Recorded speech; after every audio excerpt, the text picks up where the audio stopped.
पोलिसांना खोटी माहिती दिली तर काय होतं? डायल 112 या आपत्कालीन सेवेला खोटी माहिती देणाऱ्या व्यक्तीविरुद्ध राहुरी पोलीस ठाण्यात गुन्हा नोंदवण्यात आला आहे। या घटनेनंतर पोलीस यंत्रणा अधिक सतर्क झाली असून नागरिकांनी अशा प्रकारच्या खोट्या कॉल्सपासून दूर राहावे असे आवाहन करण्यात आले आहे।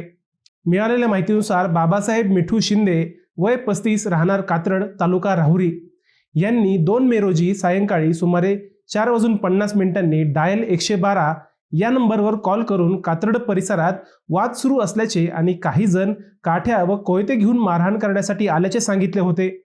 या माहितीच्या आधारे डायल 112 पथक तातडीने घटनास्थळी दाखल झाले। मात्र तपासणी दरम्यान तेथे कोणताही वाद किंवा मारहाण सुरू नसल्याचे स्पष्ट झाले। संबंधित व्यक्ती मद्याच्या नशेत असल्याचेही पोलिसांच्या लक्षात आले। त्यानंतर त्याची वैद्यकीय तपासणी करण्यात आली असता तो मद्यप्राशन केलेल्या अवस्थेत असल्याचे निष्पन्न झाले।